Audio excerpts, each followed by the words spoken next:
સુરત જિલ્લાના ઓલપાડ તાલુકાના વડોલી ગામ ખાતે મોટી સંખ્યામાં ખેડૂતો ટ્રેક્ટર અને વાહન સાથે ભેગા થયા. પાવર ગ્રીડની વીજ લાઇનના વિરોધમાં ગાંધીનગર ખાતે યોજાનાર રાજ્ય સ્તરીય ખેડૂત સંમેલનમાં જોડાવા માટે ખેડૂત અધિકાર યાત્રા સ્વરૂપે રવાના થયા. ખેડૂતોના જણાવ્યા મુજબ પાવર ગ્રીડની ટાવર લાઇનથી ખેતીની જમીનને નુકસાન થઈ રહ્યું છે અને ખેડૂતોના હિતોને અસર પહોંચી રહી છે. આ મુદ્દે સરકાર સુધી પોતાની માંગણીઓ પહોંચાડવા માટે સમગ્ર ગુજરાતના ખેડૂતો ગાંધીનગર ખાતે એકત્રિત થવાના છે. સુરત જિલ્લામાંથી અંદાજે 65 ટ્રેક્ટર અને 100 જેટલી કારમાં ખેડૂતો ગાંધીનગર જવા માટે રવાના થયા હતા. યાત્રા દરમિયાન ટાવર લાઇન રદ કરો, ખેડૂત જિંદાબાદ અને ખેડૂતો પર દમન બંધ કરો જેવા સૂત્રોચ્ચાર સાથે ખેડૂતમાં ભારે ઉત્સાહ જોવા મળ્યો. આ ખેડૂત અધિકાર યાત્રામાં મોટી સંખ્યામાં ખેડૂત આગેવાન અને ખેડૂતો જોડાયા હતા. પરિમલ પટેલ, સુરત જિલ્લા ખેડૂત સમાજ પ્રમુખ છું. આવતીકાલે એટલે કે 15 જૂને અમદાવાદના Shantipura circle SP ring road પરથી ગાંધીનગર મુકામે એક વિશાળ ટ્રેક્ટર રેલીનું આયોજન કરેલ છે. એ રેલીમાં 1111 ટ્રેક્ટરો ભાગ લેશે.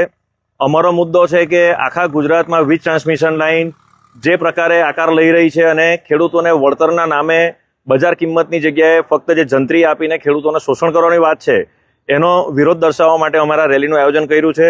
અલગ અલગ જિલ્લામાં છેલ્લા 2-3 વર્ષથી આ મુવમેન્ટ્સ ચાલે છે, પરંતુ કોઈ ધ્યાન પર લેતું નથી. સરકારે આનું કોઈ રિએક્શન આપ્યું નથી અને એ જ પ્રમાણે જે 3 વર્ષ પહેલા જે પરિસ્થિતિ હતી એ જ પ્રમાણે આજે પણ સરકાર વર્તી રહી છે, જે તે કંપનીઓ વર્તી રહી છે અને ખેડૂતોને જંત્રીના હિસાબે જે વળતર આપવાની વાત છે એનો વિરોધ અમે આ દર્શાવી રહ્યા છે. અને સુરત જિલ્લામાંથી ઓછામાં ઓછી 100 કાર્સ અને ઓછામાં ઓછા 65 ટ્રેક્ટર આ રેલીના સમર્થનમાં ભાગ લેવા જઈ રહ્યા છે.